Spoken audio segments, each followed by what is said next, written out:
warahmatullahi wabarakatuh. Gimana kabarnya ayah bunda semua? Sehat semua kan? Alhamdulillah. Sehat. Alhamdulillah. Oke. Alhamdulillah Rabbil alamin wa bihi nasta'inu ala umuri dunya waddin. Assalatu wassalamu ala asrofil anbiya'i wal mursalin wa ala alihi wa sahbihi ajmain. Rabbi shrahli sadri wa yassirli amri wahlul 'uqdatam min lisani yafqahu qawli amma ba'du. Puji syukur atas kehadirat Allah Subhanahu wa taala karena atas limpahan taufik dan hidayahnya sehingga pada kajian malam hari ini yaitu hari Jumat tanggal 3 Mei 2024 kita dapat berkumpul bersama dalam rangka kajian online ke-135 yang bertema Jilbab Mahkota Kemuliaan. Masya Allah. Bersama host yaitu Forum Sahabat Surga. Baik, sholawat serta salam tetap kita curahkan kepada junjungan kita Nabi Muhammad SAW yang kita nantikan syafaatnya di akhirat nanti. Allahumma sholli ala Sayyidina Muhammad. Allahumma sholli. Yang kami hormati, penceramah kita pada hari ini yaitu Ustadz Syahrullah Hamid SPDI dari Bali. Ustadz, gimana kabarnya? Semoga baik-baik saja ya Ustadz. Selanjutnya, yang kami hormati Ustadz Ali Mahdi dan Ustadz Imaduddin selaku pembina Yayasan Sahabat Ayah Bunda dan Forum Sahabat Surga. Yang kami hormati juga Ketua Pengurus Yayasan Sahabat Ayah Bunda dan Forum Sahabat Surga, Bunda Nurul Laili.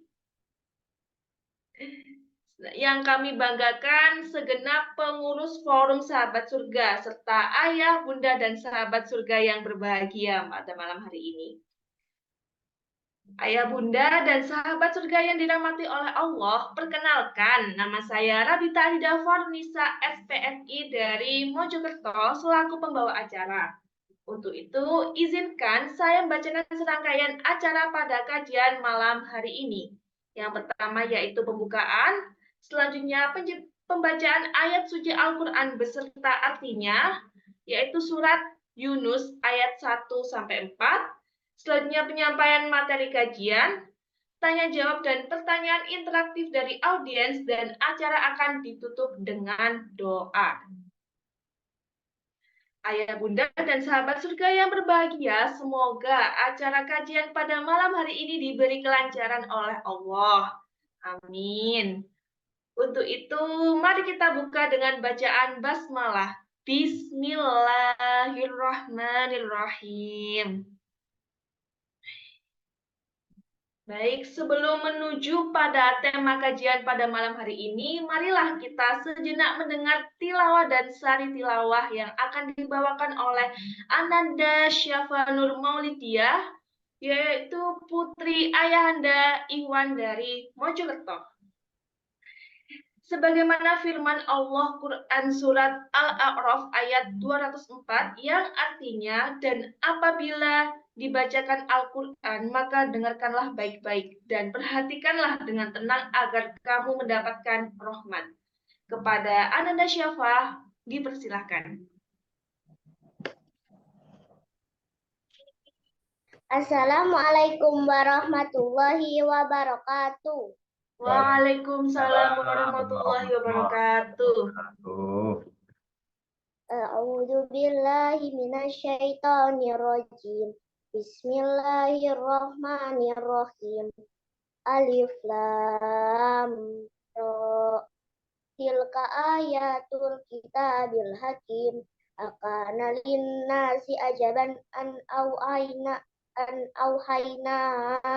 ila rajulin minhum an andirin nasa wa basyiril ladzina amanu anna lahum qadama sidqin inda rabbihim.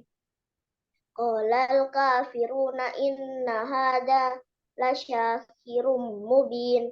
Inna rabbakumullahu alladzi khalaqas samawati wal arda fi ayyamin summastawa alal arsy yudabbirul amr. Ma min syafi'in illa min ba'di idnih. Dzalikumullahu rabbukum fa'buduh afala tadakkarun. Ilaihi marji'ukum jami'a wa'dallahi haqqo. Innahu yabta'ul khalqa summa yu'iduhu liyajziyal ladina amanu wa amilus solihati bil qist walladina kafaru lahum syarabum min hamimin wa adabun alimum bima kanu yakfurun. Sadaqallahul adzim. Aku berlindung kepada Allah dari godaan syaitan yang terkutuk. Dengan menyebut nama Allah yang Maha Pengasih lagi Maha Penyayang. Alif Lam Ra. Inilah ayat-ayat Al-Quran yang penuh hikmah. Pantaskah manusia menjadi heran bahwa kami memberi wahyu kepada seorang laki-laki di antara mereka? Berilah peringatan kepada manusia dan gembirakanlah orang-orang beriman bahwa mereka mempunyai kedudukan yang tinggi di sisi Tuhan. Orang-orang kafir berkata, orang-orang ini Muhammad benar-benar pesihir. Sesungguhnya Tuhan kamu dialah Allah yang menciptakan langit dan bumi. Dalam 6 masa kemudian dia bersemayam di atas arsy singgah sana untuk mengatur segala urusan. Tidak ada yang dapat memberi syafaat kecuali setelah ada izinnya. Itulah Allah Tuhanmu, maka sembahlah Dia. Apakah kamu mengambil pelajaran? Hanya kepada kamu semua akan kembali. Itu merupakan janji Allah yang benar dan pasti. Sesungguhnya Dialah yang memulai menciptakan makhluk, kemudian mengulanginya, menghidupkannya kembali setelah berbangkit, agar Dia memberi balasan kepada orang-orang yang beriman dan mengerjakan kebajikan dengan adil. Sedangkan untuk orang-orang kafir disediakan minuman air yang mendidih dan siksaan yang pedih karena kekafiran mereka. Maha benar Allah dengan segala firman-Nya. Wassalamualaikum warahmatullahi wabarakatuh. Waalaikumsalam warahmatullahi wabarakatuh. Masya Allah. Demikian pembacaan ayat suci Al-Quran oleh Ananda Syafa. Semoga Allah memberikan pahala yang berlimpah untuk kita semua, terutama bagi yang membacakannya. Amin. Sebelum menuju acara inti, akan saya bacakan sejenak visi misi dari FOS. Yang pertama yaitu visi. Visi dari FOS yaitu mewujudkan kualitas hidup masyarakat yang kokoh dan bermartabat secara spiritual, material, intelektual, dan sosial dalam ridha Allah Subhanahu wa Ta'ala. Selanjutnya, misi. Misi yang pertama yaitu mengokohkan solidaritas pengurus yang profesional, integritas, berpikiran terbuka, dan mampu menjalankan semangat edukasi, advokasi, dan kepemimpinan serta menerapkan manajemen organisasi. Yang kedua, yaitu meningkatkan pertumbuhan jumlah anggota dan mengokohkan kepribadian Islami yang beriman dan bertakwa serta berakhlak mulia. Yang ketiga, meningkatkan kepeloporan organisasi dalam pelayanan, pemberdayaan, dan ketahanan keluarga, masyarakat, dan lingkungan. Dan yang terakhir yaitu memperkuat jaringan dan kemitraan strategis di berbagai sektor di bidang keagamaan, kemasyarakatan, dan pemberdayaan ekonomi. Kami juga menginfokan kepada ayah, bunda, dan saudara kami, sahabat surga, FOS ini juga sudah mempunyai web donasi yang dapat langsung diakses melalui website Forum Sahabat Surga. Saat ini donasi yang kami buka adalah donasi program kajian, donasi prasarana kegiatan FOS, donasi santunan sosial duafa, donasi pendidikan anak duafa, donasi wakaf yang terdiri dari renovasi dan fasilitas masjid, dan donasi solidaritas bantuan Palestina. Baik, acara selanjutnya yaitu acara inti yang akan kita tunggu-tunggu, yaitu kajian yang bertema Jilbab Mahkota Kemuliaan bersama Ustadz kita, yaitu Ustadz Syahrullah Hamid SPDI dari Bali. Mohon maaf, mungkin ada salah. Terlebih dahulu akan saya bacakan biografi Ustadz kita hari ini. Beliau ini terlahir di Bulukumba, Sulawesi Selatan. Masya Allah, ternyata asli Sulawesi, nggih, ayah bunda. Pendidikannya juga beliau ini merupakan lulusan dari Sekolah Tinggi Ilmu Islam dan Bahasa Arab STIBA di Makassar. Dan beliau juga pada tahun 2007 mendapatkan beasiswa dari Medina International University atau MEDIU. Dan beliau juga pada tahun 2010 merupakan lulusan S1 Fakultas Tarbiyah Institut Agama Islam Al-Aqidah Jakarta. Berikut saya bacakan juga sedikit pengalaman dan aktivitas beliau. Beliau ini juga pada tahun 2005 sebagai Ketua BEM. Ketua BEM, Masya Allah. Pasti tanggung jawabnya besar ya. Selanjutnya beliau ini juga menjadi pengurus Dewan Pimpinan Pusat Wahda Islamiyah. Beliau juga sering berdakwah di tengah masyarakat dan instansi pemerintah seperti Yon Armet 6 Kostrat TNI ada di Makassar. Selanjutnya beliau juga pengajar mata kuliah khutbah dan masih banyak lagi. Nah, yang paling mengesankan ini juga tahun 2022 beliau ini pergi ke Yaman untuk muzalamah bersama para masyayikh murid-murid Syekh Mukbil bin Hadi Al-Wadi di markas Darul Hadis. Masya Allah, ini orang benar-benar orang spesial, nggih, ayah bunda. Baik, seluruh waktunya ingin beliau berikan untuk menyebarkan ilmu dan belajar. Jadi beliau ini selalu menyempatkan seluruh waktunya itu untuk menyebarkan ilmu, belajar. Beda mungkin sama saya pribadi yang ya seperti itulah. Nah, selanjutnya beliau ini selain suka menyebarkan ilmu, beliau juga salah satu pembina pondok pesantren Darul Qurban Desa Pegayaman. Jadi beliau ini juga salah satu pembina pondok pesantren. Mungkin demikian biografi singkat beliau. Kalau mungkin saya baca banyak akan menghabiskan waktu. Baik, langsung saja kita sambut dan kita dengarkan tausiah dari beliau. Kepada Ustadz Syahrullah Hamid SPDI, kami persilahkan. Tafadhol Ustadz. Baik, bismillahirrahmanirrahim. Assalamualaikum warahmatullahi wabarakatuh. Waalaikumsalam warahmatullahi wabarakatuh. Waalaikumsalam warahmatullahi wabarakatuh. Ya, salam kenal buat semua anggota host dimanapun berada.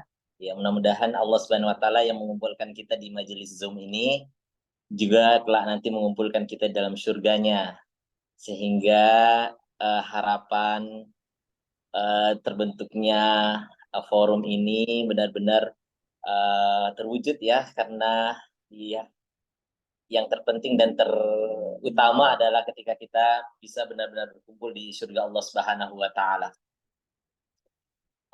Hadirin sekalian, para ayah dan bunda yang dirahmati oleh Allah Subhanahu Wa Taala, saya ucapkan terima kasih banyak atas undangannya, dan secara khusus Ustadz Ali Mahdi dan juga Ustadz pembina tadi, Ustadz siapa?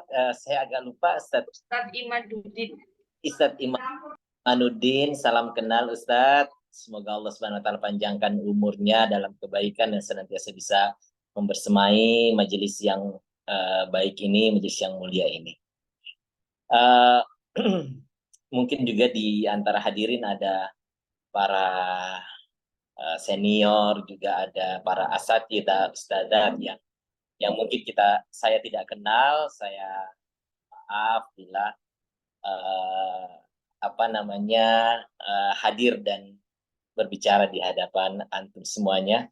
Sebenarnya tentu mendengarkan para asatidzah, Ustaz Ali Mahdi ini sudah cukup, maunya hadir untuk menjadi pendengar aja di sini ini. Ya, mudah-mudahan Allah Subhanahu wa taala menjadikan silaturahim kita menjadi silaturahim yang baik. Hadir Allah Subhanahu wa taala, tema yang akan kami bicarakan atau yang diamanahkan kepada kami berkaitan tentang jilbab mahkota kemuliaan. Saya kirim ini slide ke Ibu Eko, mungkin kalau mau di-share silahkan, bisa di-share ke teman-teman, bisa juga di sini. Tapi kalau tidak di ini aja, saya baru aja soalnya bikinnya telat. Baik, untuk Qori'ah juga, adik Qori'ah tadi, Masya Allah, Barakallah. Semoga Allah Subhanahu wa taala menambah ilmu yang bermanfaat. Ya, luar biasa, baik sekali bacaannya, dan mudah-mudahan diberikan pahala untuk yang mendengarkan dan yang membaca. Semangat terus, ditambah terus ilmu Al-Qur'annya ya, Adek ya. Dan terima kasih juga untuk MC. Ya.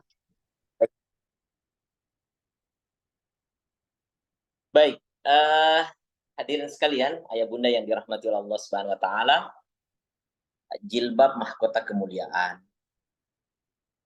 Saya awali dengan penjelasan berkaitan dengan tidak semua syariat diketahui hikmahnya. Jadi salah satu di antara syariat Allah Subhanahu wa taala itu adalah syariat hijab. Allah Subhanahu wa taala mensyariatkan kepada kaum muslimah untuk mengenakan hijab. Iya. Tapi berkaitan dengan syariat, syariat itu tidak semuanya diketahui hikmah-hikmahnya. Ada di antara syariat yang diketahui hikmahnya dan ada pula yang tidak diketahui hikmahnya. Kenapa diketahui? Karena dijelaskan oleh Allah Subhanahu wa taala ataupun oleh Rasulullah sallallahu alaihi wasallam. Sedangkan di antara syariat yang Allah Subhanahu wa taala turunkan khususnya kepada umat Nabi Muhammad SAW, itu tidak dijelaskan apa hikmahnya. Apa hikmahnya. Misalnya syariat yang tidak dijelaskan apa hikmahnya. Larangan bekerja bagi Bani Israil pada hari Sabtu. Kita tahu di antara apa yang dilarang oleh Allah Subhanahu wa taala adalah larangan kepada satu kaum dari Bani Israel yang dilarang untuk bekerja pada hari Sabtu, padahal hari Sabtu itulah hari di mana ikan-ikan itu banyak. Biasanya kan kalau kita mau mengerjakan sebuah pekerjaan, justru kita mencari di mana waktu yang paling pas ketika ada peluang yang besar di situ, disitulah kita meraih peluang tersebut. Tapi ternyata Allah Subhanahu wa taala justru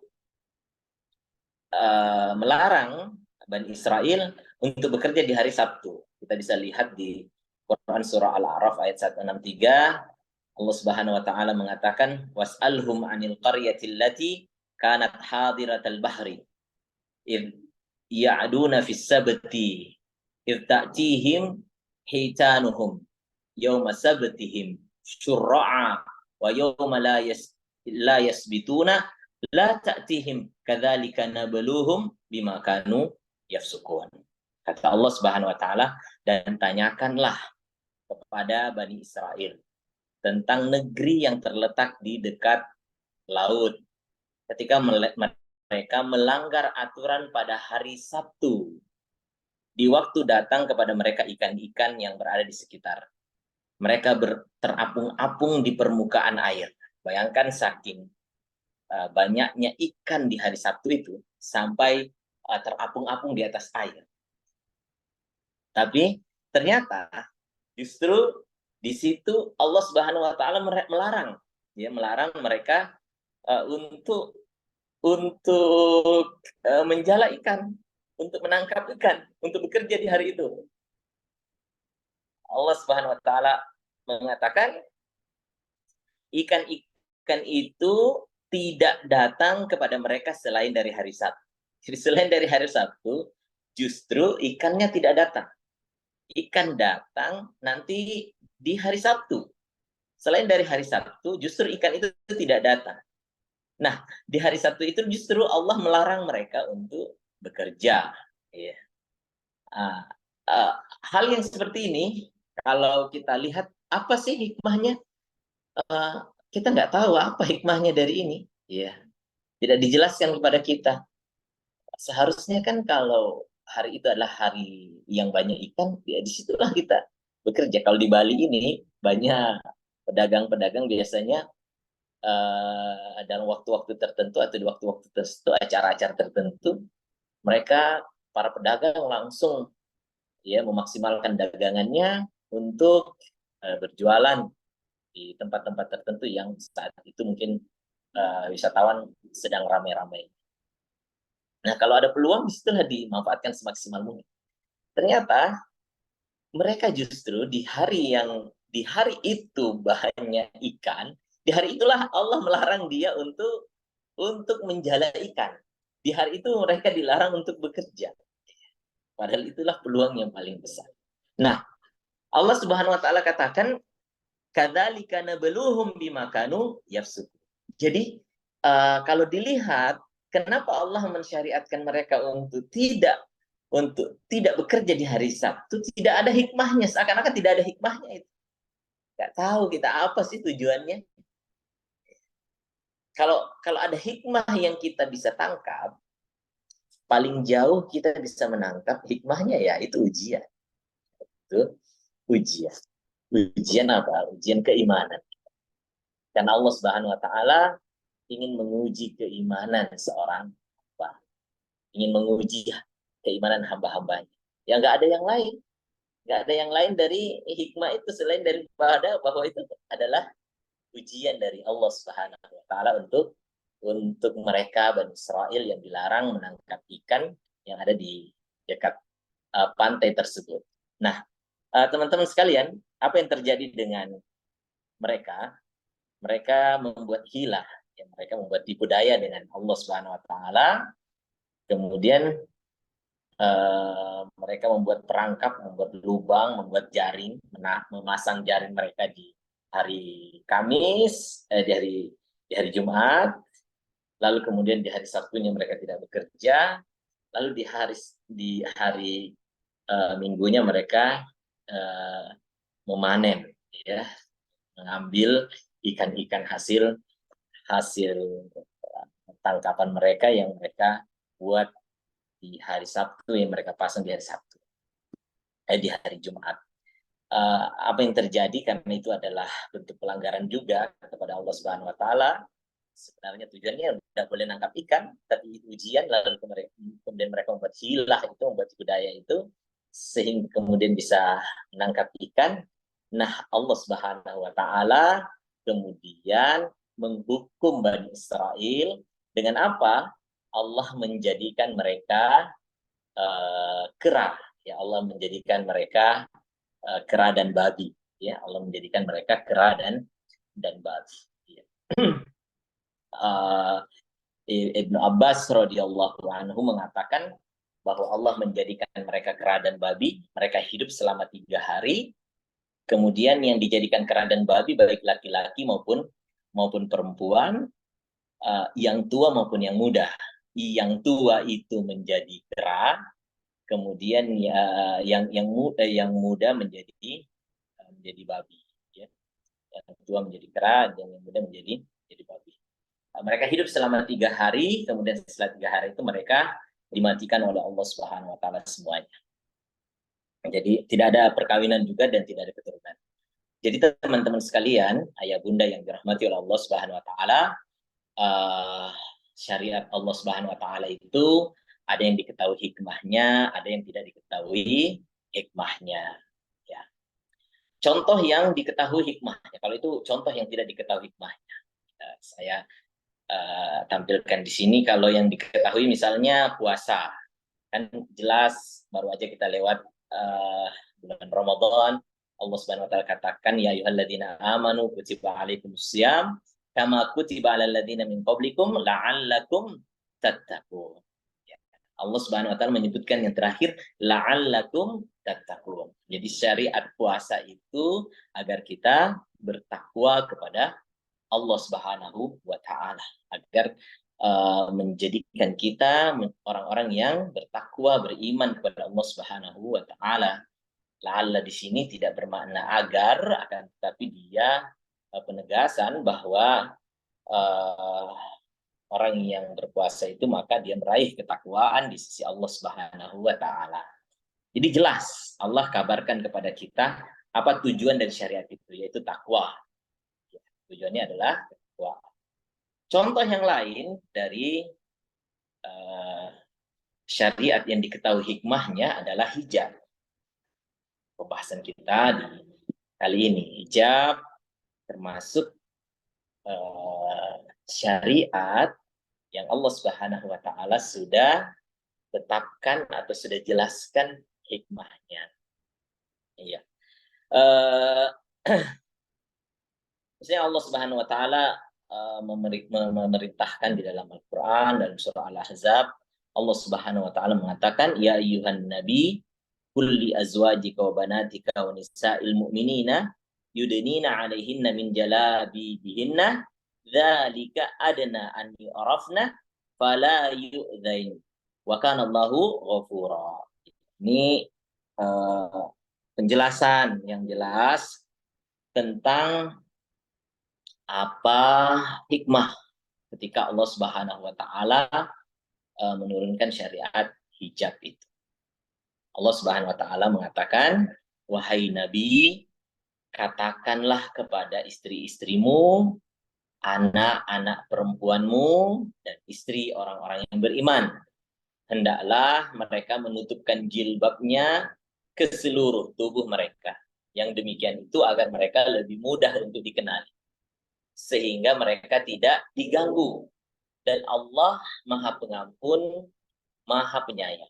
Allah Subhanahu wa taala katakan di sini ketika Allah memerintahkan untuk menurunkan jilbab, memerintahkan kepada Nabi SAW agar menyuruh istri-istrinya untuk menggunakan jilbab, menutup dada-dada mereka, menjulurkan kain mereka yang menutup dada-dada mereka, yakni menggunakan jilbab-jilbab, dan juga menyuruh kepada wanita-wanita muslimah yang lainnya untuk menurunkan atau menggunakan jilbab ke seluruh tubuh mereka.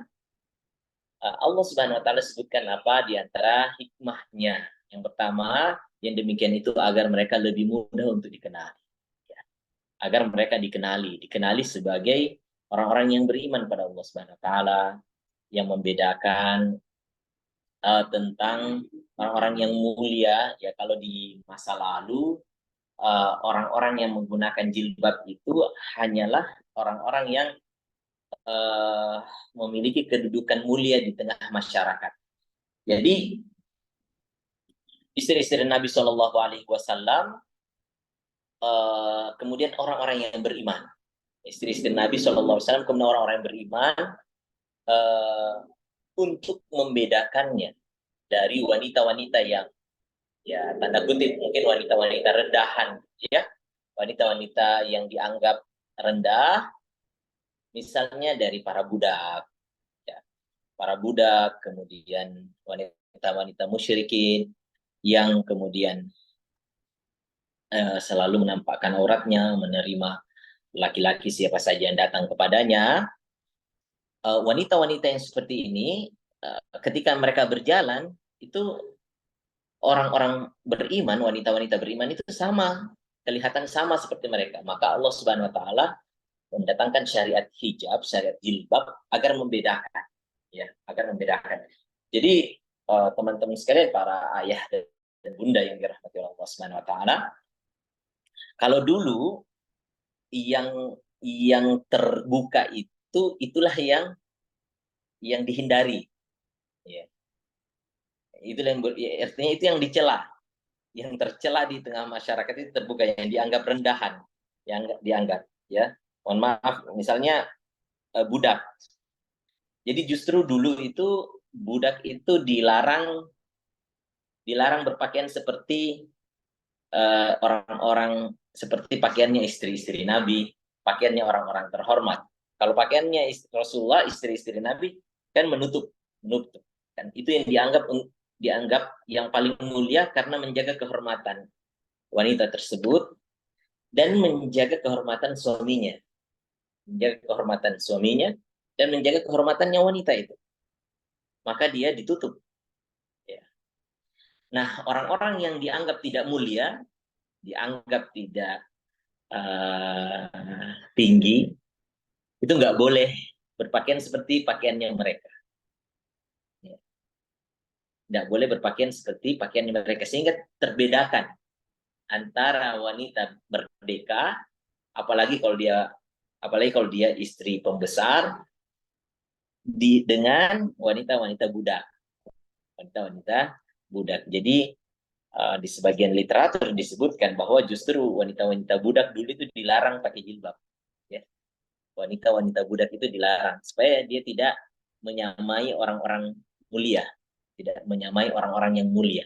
Adapun wanita-wanita yang mulia, istri Nabi, kemudian begitu orang-orang beriman diperintahkan mengenakan hijab sehingga mereka nampaklah, dikenalilah mereka sehingga mereka menjadi mulia, tidak sama seperti wanita-wanita budak yang dipandang hina waktu itu. Jadi hadirin sekalian, ayah bunda yang dirahmati oleh Allah Subhanahu wa taala, maka Allah katakan di sini apa tujuannya? Tujuan dari pensyariatan hijab itu Allah katakan dzalika adna an yu'rafna, ya. Jadi tujuannya adalah agar mereka lebih mudah untuk dikenali. Ya. Agar mereka lebih mudah untuk dikenali sehingga apa? Tidak diganggu. Agar dia tidak diganggu. Apalagi kalau di zaman sekarang, bahkan bukan cuma zaman dulu ya. Kalau zaman dulu itu memang orang-orang musyrikin jahiliyah biasa mengganggu wanita-wanita. Di zaman sekarang juga seperti itu. Ya, wanita diganggu, ya, bukan cuma diganggu dengan fisik, diganggu dengan apa tuh panggilan-panggilan, sweet-sweet dan lain sebagainya gitu ya, mengganggu para wanita. Nah, Allah memerintahkan hijab itu adalah hikmahnya adalah agar mudah dikenal. Yang pertama, kenali tentang kemuliaan mereka, bahwa mereka adalah orang mulia, bukan dari kalangan budak yang rendahan, yang tidak mulia.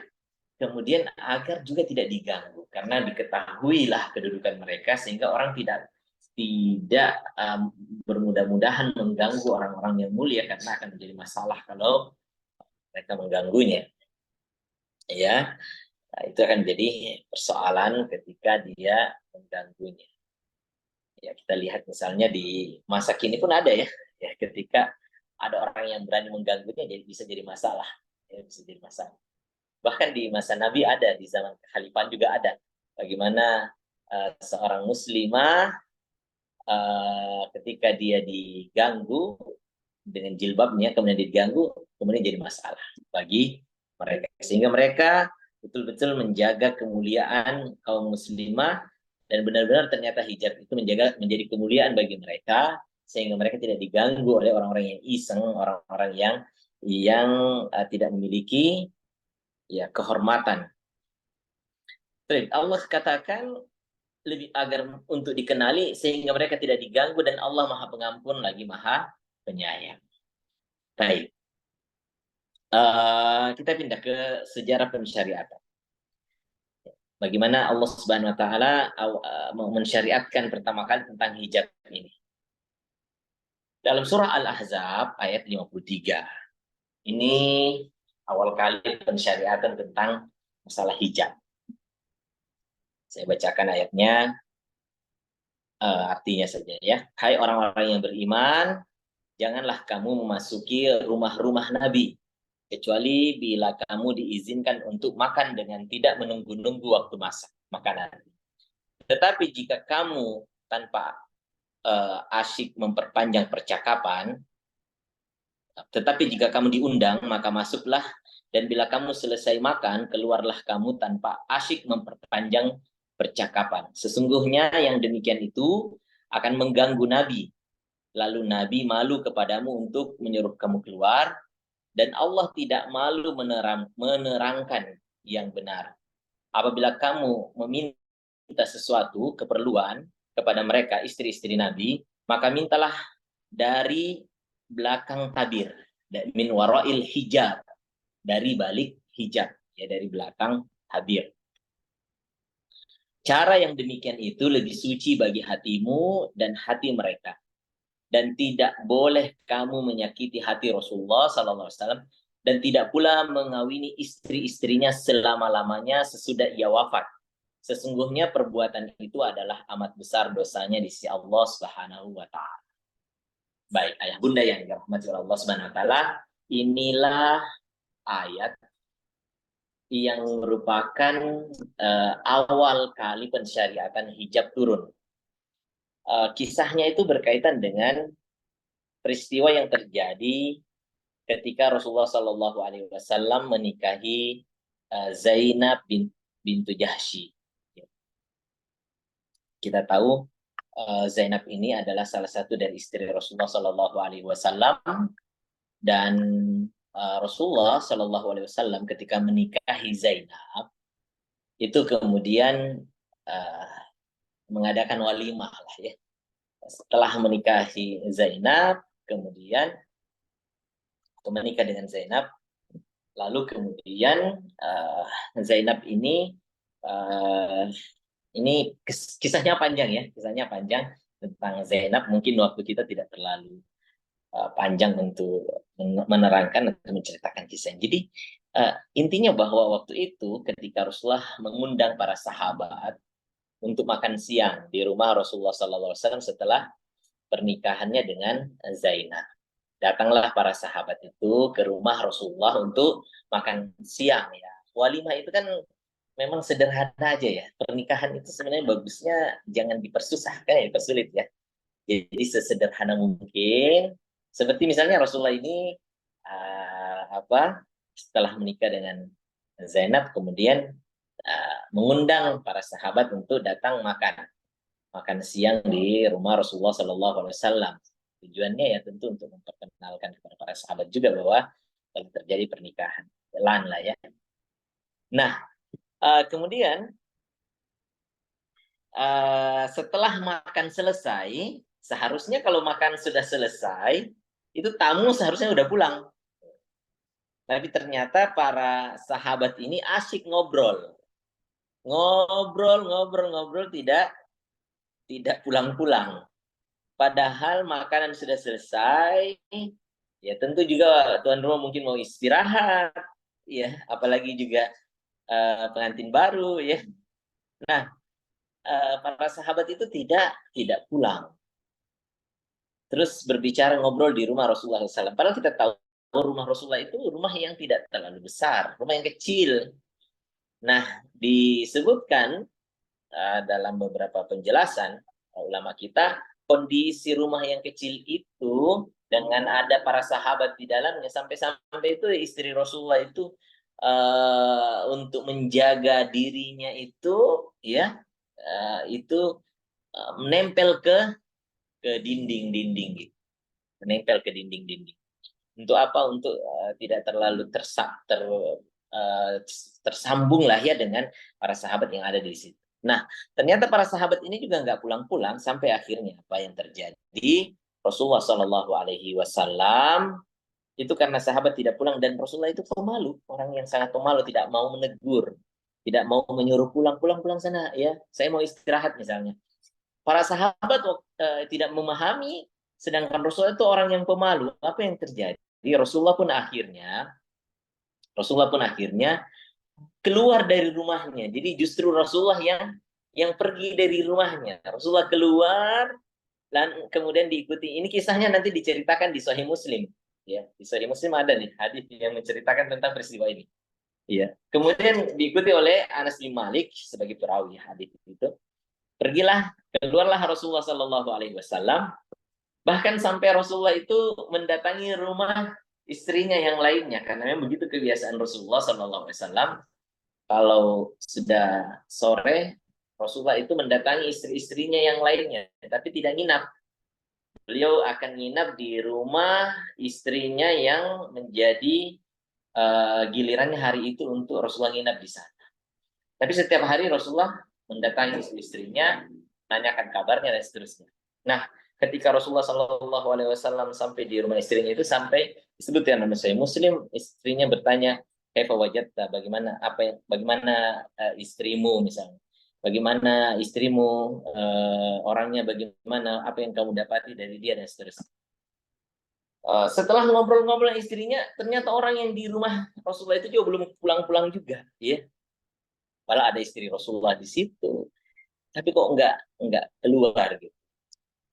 Nah, sampai akhirnya turunlah ayat ini untuk mengingatkan agar mereka jangan melakukan hal itu kepada Rasulullah Shallallahu Alaihi Wasallam, hingga akhirnya Rasulullah Shallallahu Alaihi Wasallam membacakan kepada mereka dan mengingatkan. Jadi Allah Subhanahu Wa Taala menurunkan ayat untuk mengajari kita adab. Ya, ketika kita bertamu, apalagi misalnya kalau di walimah, kalau sudah makan ya pulang, karena tujuannya memang cuma untuk itu, untuk makan saja, jangan ngobrol panjang lebar, orang mau istirahat dan seterusnya. Jadi kita diajari adab oleh Allah Subhanahu Wa Taala. Allah menurunkan ayatnya, kemudian Rasulullah membacakan pada para sahabatnya agar tidak melakukan hal yang seperti itu. Kalau diundang makan, silahkan datang makan. Kemudian kalau sudah selesai ya pulang. Ayah bunda yang dirahmati oleh Allah Subhanahu Wa Taala, kemudian Allah menurunkan penjelasan berkaitan tentang apa yang tidak sepatutnya terjadi. Apa itu? Ketika di rumah Rasulullah Shallallahu Alaihi Wasallam itu, di situ kan ada para sahabat dan juga ada istri Rasulullah Shallallahu Alaihi Wasallam. Maka sepatutnya diberikan hijab, ya, diberikan hijab, sehingga para sahabat tidak langsung melihat istri Rasulullah, tidak langsung melihat aktivitasnya, tidak langsung melihat dirinya, tubuhnya dan sebagainya. Nah, inilah kemudian ayat yang pertama. Maka hijab yang berkaitan dengan hijab ketika pertama kali turun datang itu berkaitan dengan bagaimana membuat tirai pemisah antara laki-laki dan perempuan, sehingga laki-laki ketika mau meminta itu tidak langsung melihat sosok orang yang dia minta dari para wanita itu. Apalagi ini berkaitan dengan istri Rasulullah Sallallahu Alaihi Wasallam, berkaitan dengan istri Rasulullah Sallallahu Alaihi Wasallam yang dijaga kemuliaannya sebagai bentuk pemuliaan karena dia adalah ibu-ibunya kaum muslimin, ya, sehingga dijaga. Akhirnya apa? Turunlah ayat hijab ini dan kemudian memerintahkan kepada Nabi Shallallahu Alaihi Wasallam agar, dan begitu juga para sahabat, agar selayaknya ada pemisah antara laki-laki dan perempuan. Kemudian dari sanalah dia meminta kalau membutuhkan sesuatu kepada ibunda kaum muslimin, para istri Rasulullah Shallallahu Alaihi Wasallam. Saya mau minta panci, mau minta ini dan itu, dia mintanya dari balik hijab, dari balik hijab. Inilah kemudian pensyariatan tersebut. Baik, teman-teman sekalian, para ayah bunda yang dirahmati Allah Subhanahu Wa Taala, kita masuk kepada pembahasan tentang pembagian hijab. Saya menyebutkan di sini yang pertama adalah rumah. Rumah merupakan hijab bagi seorang wanita muslimah. Yang paling pertama adalah hijab itu adalah rumahnya. Rumahlah hijab yang pertama. Makanya kita tahu ya, kalau misalnya wanita itu ketika orang datang ke rumah seseorang, maka tidak boleh kita langsung masuk ke rumahnya. Tidak boleh kita langsung masuk ke rumahnya. Kenapa boleh orang kalau mengintip? Tidak boleh kalau kita bertamu ke rumah orang, tidak boleh kita mengintip. Bahkan bolehnya mencolok mata orang yang mengintip.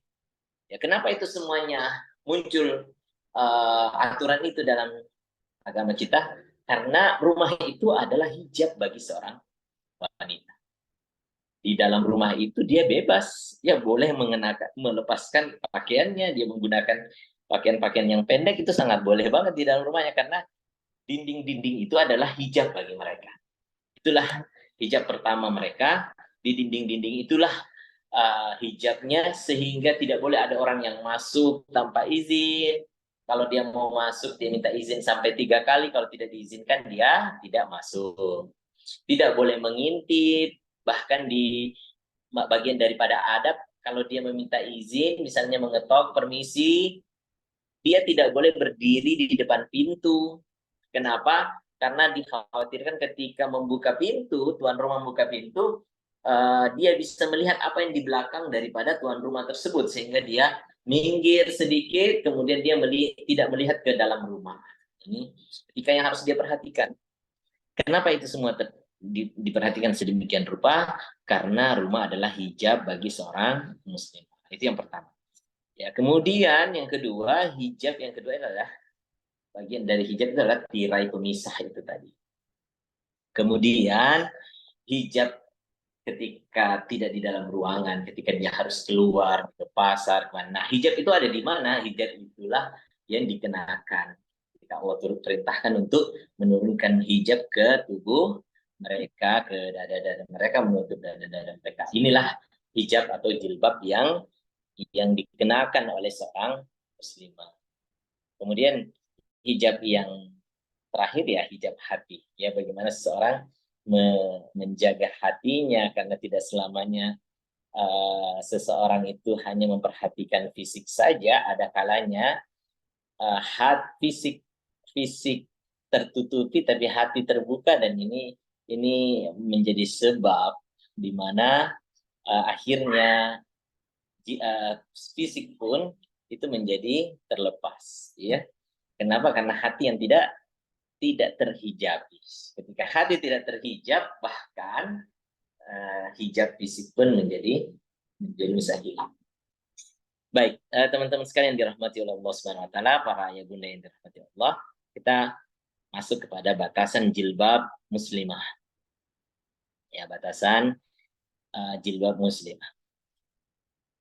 Rasulullah Shallallahu alaihi wasallam bersabda dari Abu Hurairah radhiyallahu anhu, sinfani min ahlin nari lam arahuma qaumun ma'ahum siyatin ka'adna bil baqar yadribuna biha anas wa nisa'un kasiyatun ariyatun mumilatun ma'ilat ru'usuhunna kasnimatil bukhtil ma'ilah la yadkhulnal jannata wa la yajidna rihaha fa inna rihaha la yujadu min masiratin kada wa kada.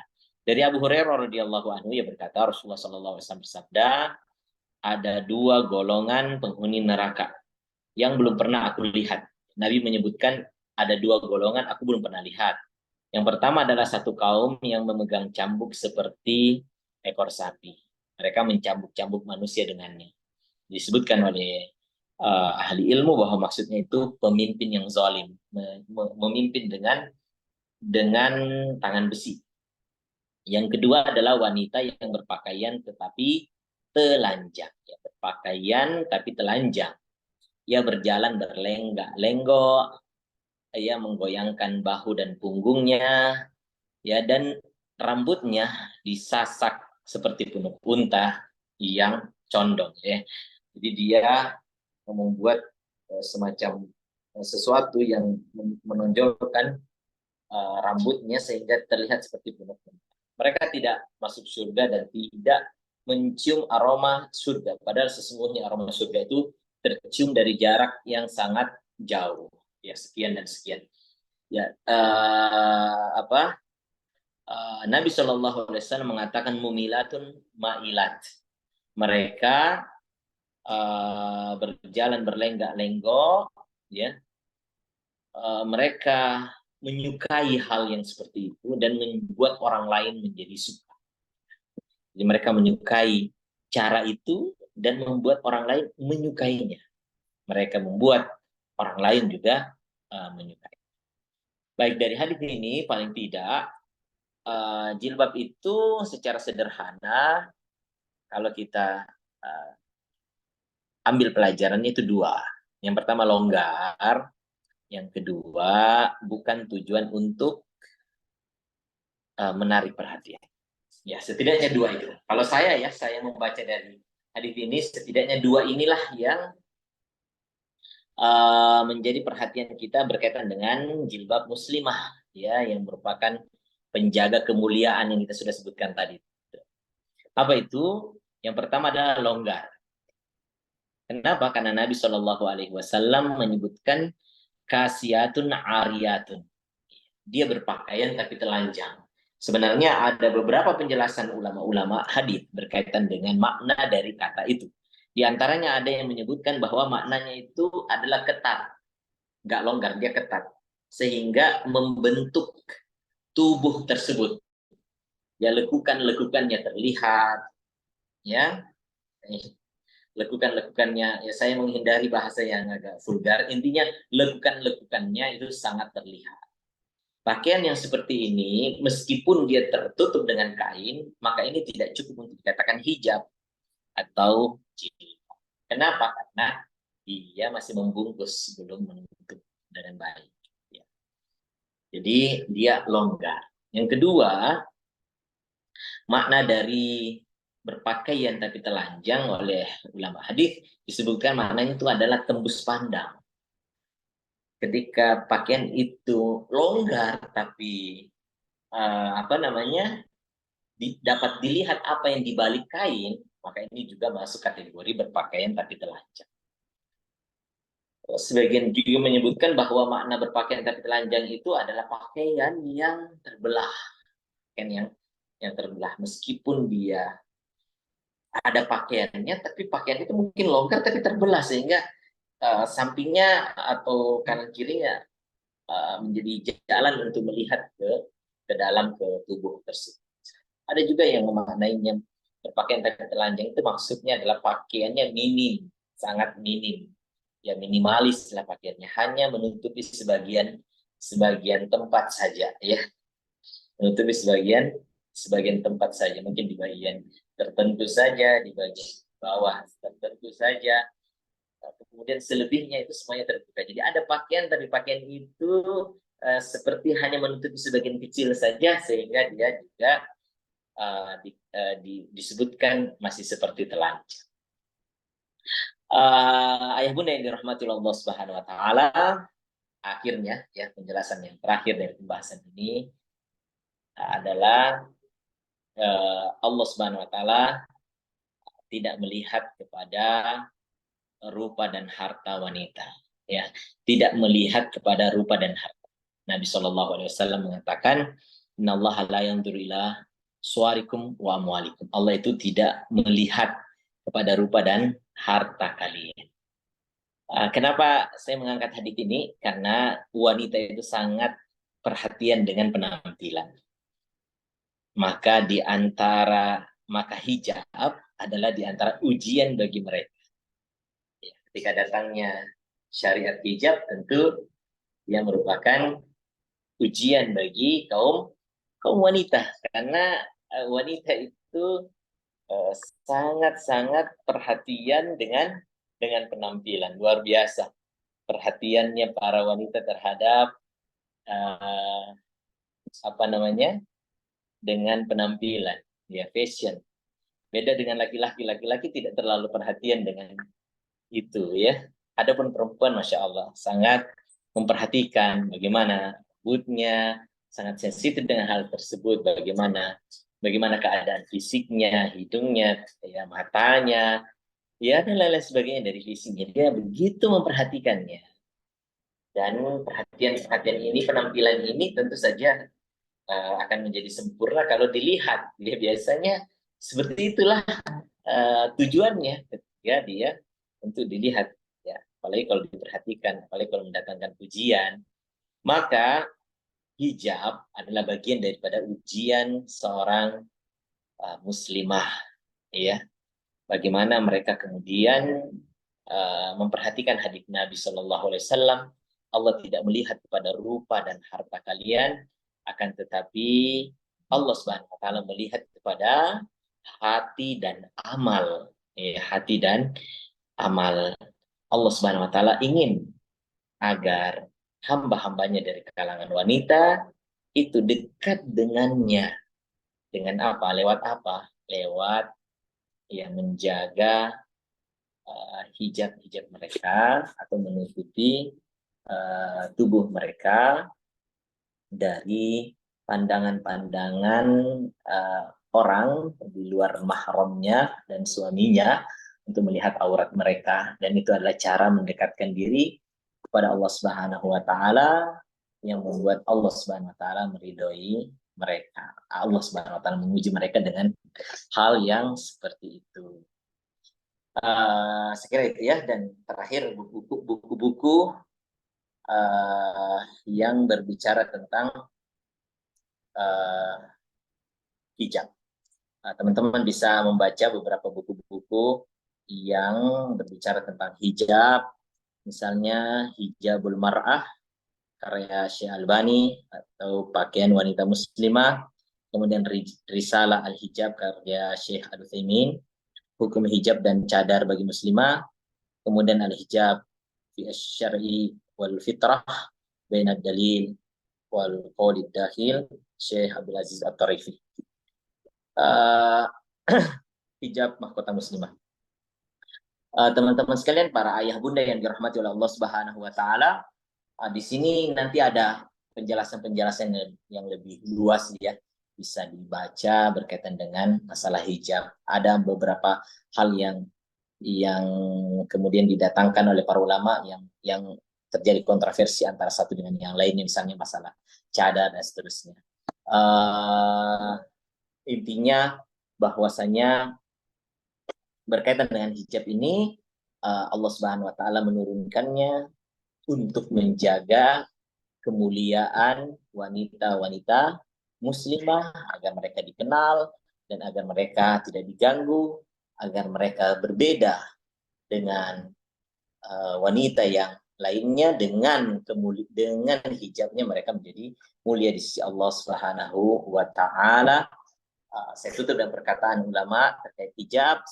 Sebaik-baik hijab seorang wanita setelah ia menutup wajahnya dengan pakaian cadar, yaitu adalah rumahnya. Ini perkataan Syekh bin Baz yang bahwa rumah itu adalah sebaik-baik tempat hijab bagi seorang wanita. Artinya kalau dia lebih banyak di rumahnya, menurut Syekh bin Baz itu tempat yang paling bagus, penjagaan paling bagus.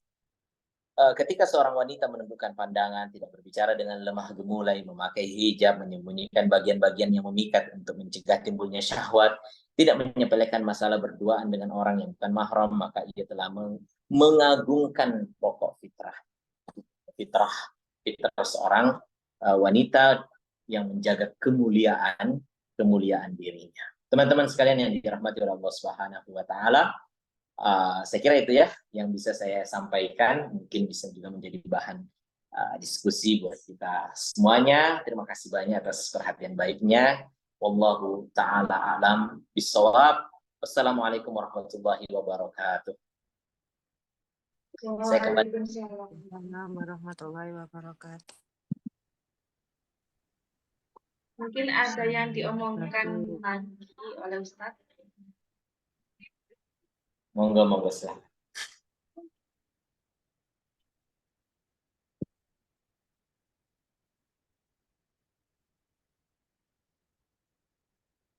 Jazakallah Ustadz Syahrullah Hamid.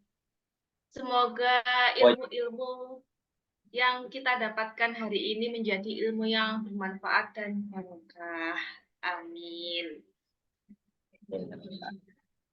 Amin ya rabbal alamin.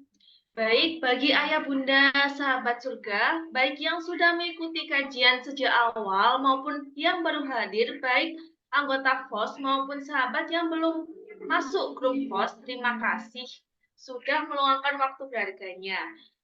Mohon kesediaannya untuk berkenan menjawab chat kami secara personal agar kami dapat menginformasikan tentang kajian berikutnya.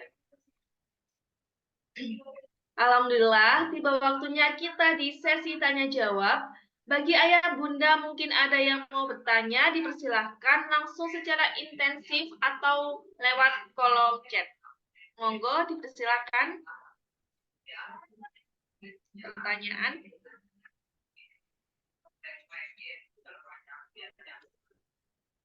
Di kolom chat sepertinya ada itu, Mbak. Oh iya, di kolom chat Ustaz. Saya izin baca ya. Izin bertanya Ustaz. Yang pertama, apakah boleh seorang wanita tidak memakai hijab kalau merasa keberadaannya tidak ada yang mengganggu, yang dihijabi hatinya? Begitu Ustaz. Monggo mungkin bisa dijawab terlebih dahulu. Iya, hijab itu adalah sudah jadi syariat ya. Saat ini hijab sudah menjadi syariat sehingga jilbab sudah tidak lagi sudah menjadi ketetapan untuk dipakai. Baik kita merasa ada yang mengganggu atau tidak ada yang mengganggu. Baik merasa tidak ada yang mengganggu karena perasaan itu mungkin berkaitan dengan pengalaman selama ini. Iya. Tapi dia belum bisa membuktikan apakah selamanya tidak akan ada yang mengganggu. Makanya salah satu pencegahannya adalah dengan hijab. Iya. Maka belum tidak ada yang mengganggu itu pengalaman yang telah lalu. Tapi dia belum menjadi pembuktian bahwa tidak akan diganggu selama-lamanya. Jadi ada yang mengganggunya kalau dia tidak tetap dianjurkan untuk benar hijab dari hijabi hati ya hatinya dia. Kalau tidak pakai hijab bisa jadi hati orang lain yang tidak terjaga. Istilahnya hijab diri kita sendiri plus hijab hatinya juga, itu lebih Masya Allah ya Ustaz. Iya betul. Karena hijab kita itu bisa menjadi hijab bagi hatinya orang lain, ya, yang menjadi yang melihat. Iya. Baik, izin saya lanjutkan pertanyaan yang kedua ya Ustaz. Tentang terima tamu. Gimana adab atau hukum seorang wanita menerima tamu laki-laki yang bukan mahram sementara di rumah tidak ada suami atau mahram yang menemaninya? Bagaimana Ustaz? Terima kasih. Syukran jazakallah Ustaz. Ya wajazakallah khair. Jadi dari ayat yang kita bacakan tadi berkaitan tentang apa namanya tentang masalah hijab, itu sudah mengandung pelajaran tentang tidak bolehnya seorang wanita atau seorang istri menerima tamu di luar daripada pengetahuan dari suaminya. Ketika suaminya tidak mengizinkan untuk menerima tamu, maka dia tidak boleh menerima tamu. Maka kalau memang seorang wanita sendiri di rumahnya, maka dia sebaiknya tidak menerima tamu laki-laki masuk ke dalam rumahnya. Apalagi kalau tidak ada yang lainnya, tidak ada suaminya, tidak ada mahramnya juga, maka ini semakin menjelaskan tidak bolehnya menerima tamu bagi seorang wanita bila ada yang datang ke rumahnya.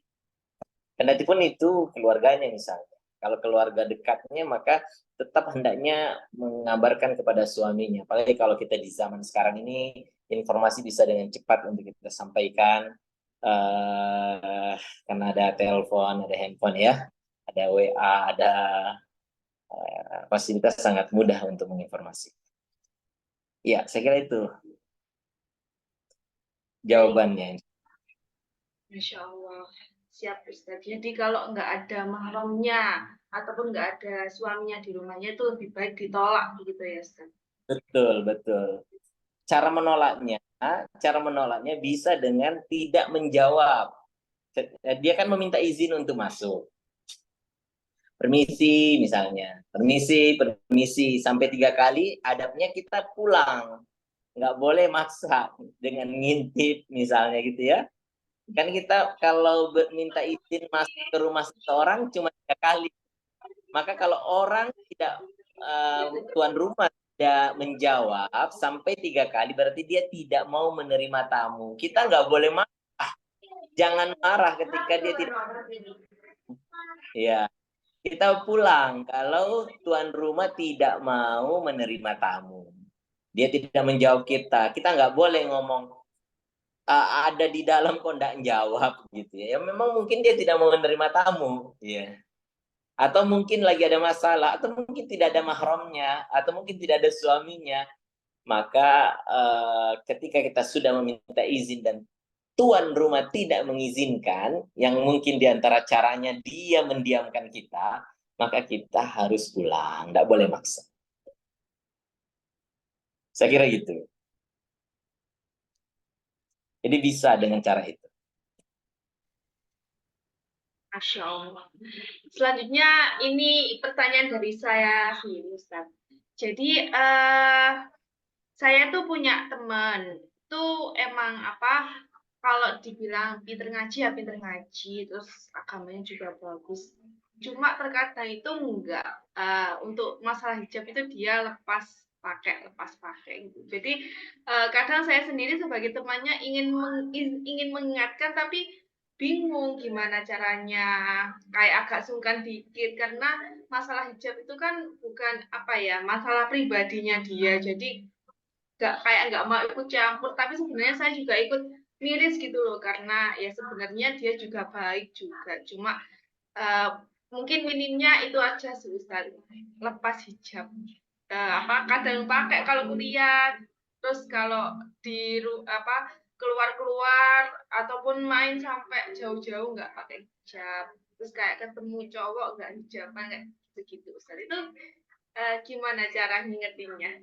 Itu aja Ustaz, terima kasih.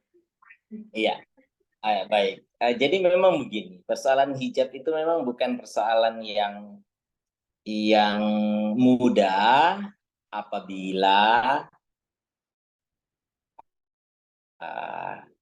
persoalan keimanan kita kepada Allah Subhanahu wa taala, penerimaan kita terhadap Allah, pengakuan kita terhadap Allah, kecintaan kita kepadanya, rasa harap kita kepadanya, rasa takut kita kepadanya belum benar-benar baik.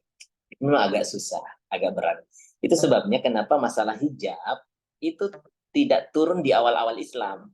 Iya. Persoalan hijab ini kan di masa Madinah, bukan di fase Makkah. Ya, di fase Makkah itu Allah menguatkan akidahnya kaum muslimin agar mereka menerima Allah Subhanahu wa taala. Agar mereka benar-benar yakin terhadap Allah Subhanahu wa taala. Cinta kepada Allah Subhanahu wa taala. Kemudian berharap dengan ampunan Allah, berharap dengan surga Allah, berharap dengan kedekatannya kepada Allah Subhanahu wa taala. Lalu takut terhadap siksa Allah, takut terhadap neraka Allah, takut terhadap dijauhkan dari Allah Subhanahu wa taala.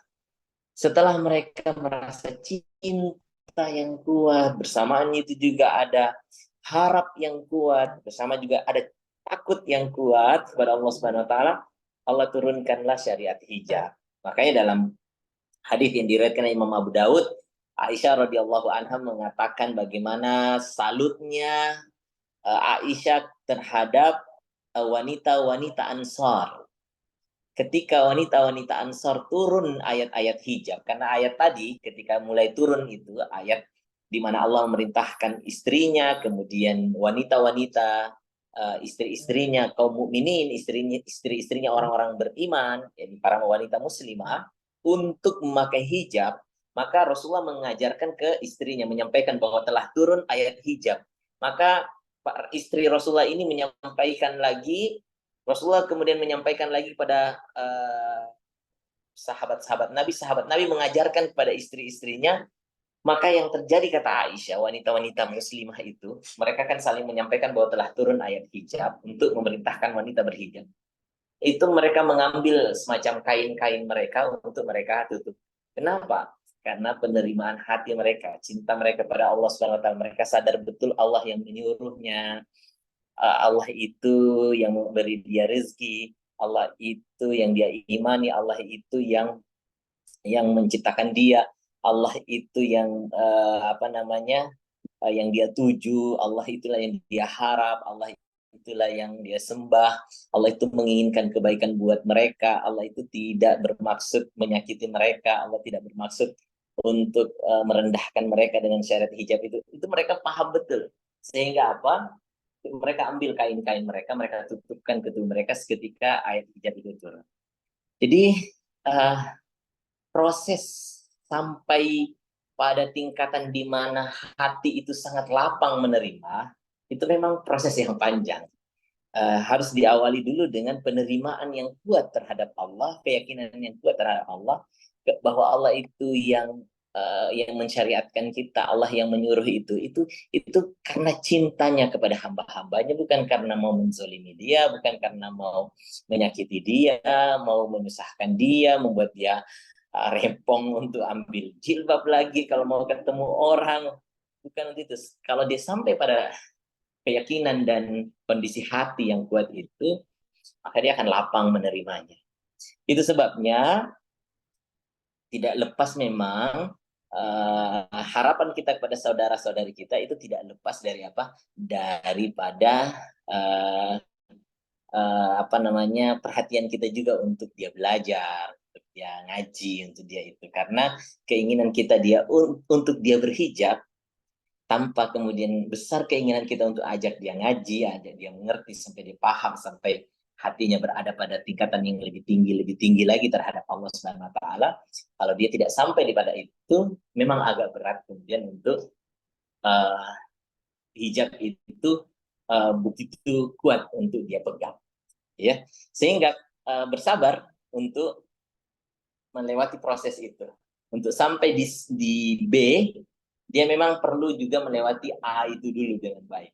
Baru dia sampai ke B.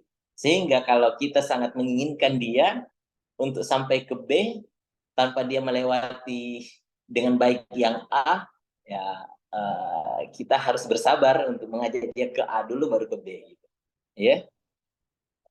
Artinya apa? Kalau memang kita masih mendapati dia belum seperti itu, nggak apa-apa, sabar aja, temani aja terus, dampingi aja terus, dan ajak saja terus. Iya, ajak saja terus, tanpa mungkin memaksa dia, karena memang kita tidak bisa memaksa orang lain, haknya dia, tapi kita boleh untuk selalu mengingatkan, dan selalu mengajak, dan selalu mencegah, dan boleh saja kita mengatakan kepada dia, coba lakukan ini, jangan lakukan ini, tidak apa-apa, sembari terus tetap mendampingi dan menerima dia. Allahu a'lam. Ya. Allah, syukran jazakallah Ustaz. Wa jazakallah khair. Pertanyaan selanjutnya Ustaz. Izin bertanya Ustaz, bagaimana hukumnya ukti yang memakai hijab tapi dipadukan bawahan dengan celana jeans? Iya, pakaian yang seperti ini belum kita katakan alhamdulillah dia telah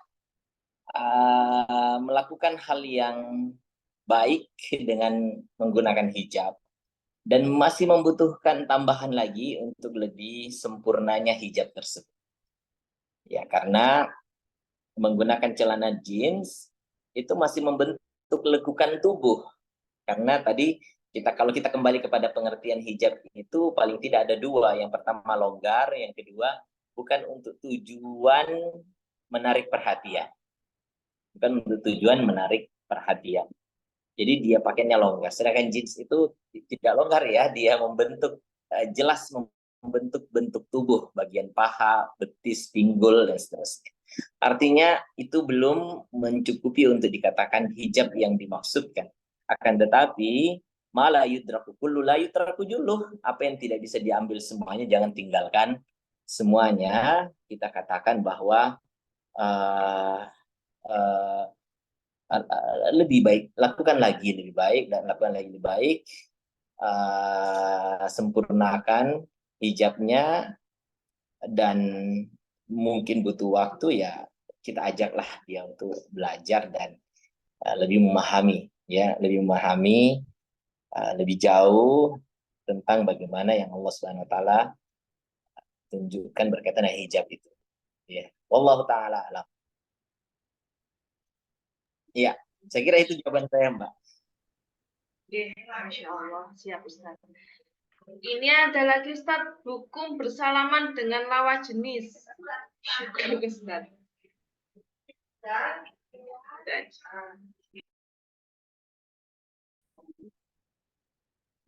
Ya.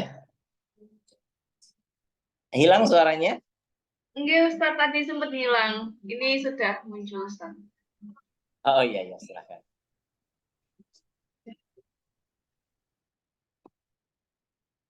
Ya. Jadi jawaban saya seperti itu ya, Mbak ya? Mungkin tadi saat Ustaz jawab masih hilang suaranya, jadi belum tahu jawaban gitu. hukumnya apa. Enggak, kalau saya belum gitu. terjawab ya? Belum Belum. kedengaran. Ya, intinya bahwa ditingkatkan lagi ya hijabnya, karena hijab yang dimaksudkan tadi ada dua ya. Afwan Ustaz, maksudnya pertanyaan yang kedua yang belum kejawab, yang hukum salaman Ustaz yang tadi sudah. Oh, yang tadi sudah. Oh, yang kedua apa? Yang hukum bersalaman dengan lawan jenis, Ustaz. Oh iya, bersalaman dengan lawan jenis dilarang ya, kecuali mahram. Mahram itu adalah orang-orang yang haram dinikahi, seperti ayah, kakek kandung, kemudian saudara kandung, ponakan, dan seterusnya. Ini adalah mahram. Kemudian kalau itu boleh, tapi kalau selain daripada mahram, maka ini tidak dibolehkan bersalaman. Bahkan ada hadis yang sangat tegas ya, mengatakan bahwa engkau menyentuh wanita yang bukan mahrammu, ditusuknya besi panas itu lebih baik. Maka sebaiknya dihindari untuk menyentuh wanita yang bukan mahram kita. Begitu juga wanita tidak menyentuh laki-laki yang bukan mahram. Ada sebagian orang yang membolehkan, atau sebagian ahli ilmu, maaf, bukan saya katakan sebagian orang, tapi sebagian ahli ilmu membolehkan kalau wanita yang ingin disalami itu adalah wanita yang sudah tua renta, ya, yang tidak ada lagi syahwat padanya, tidak menimbulkan juga syahwat, dan dia sudah tua renta, maka dibolehkan. Ya, ini oleh sebagian daripada ahli ilmu. Ada yang mengatakan begitu. Tapi kalau bukan bagian daripada yang masuk dalam perselisihan itu, maka tidak boleh ya bersalaman kepada lawan jenisnya. Wallahu ta'ala alam. Iya.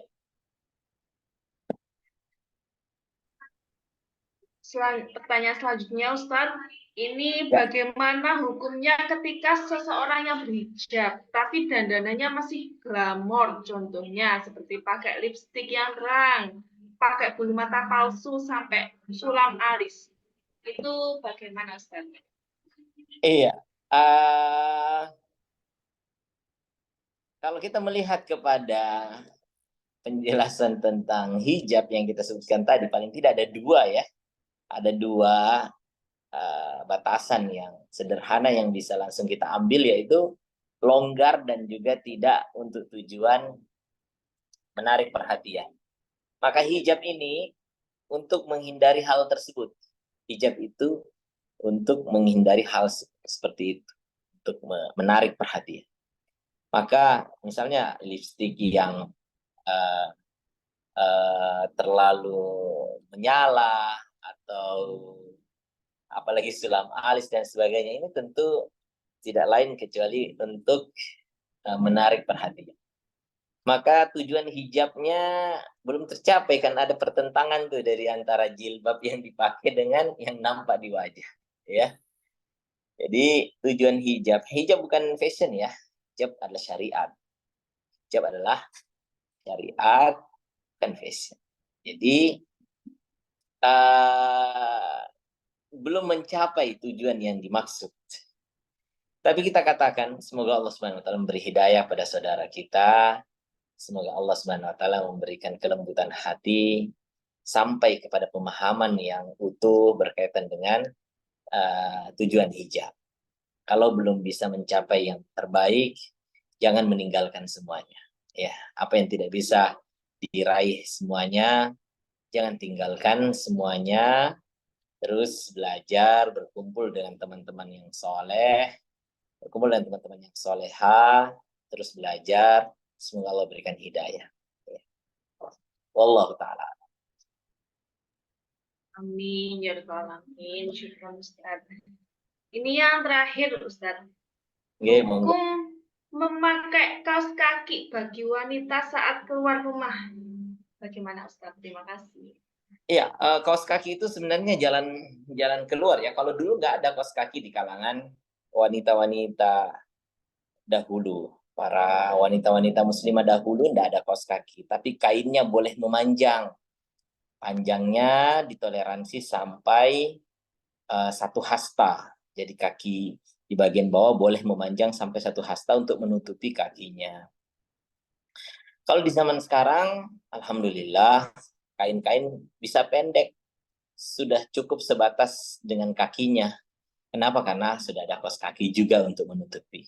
Maka kaos kaki itu adalah bagian daripada pakaian untuk menutup aurat kaki.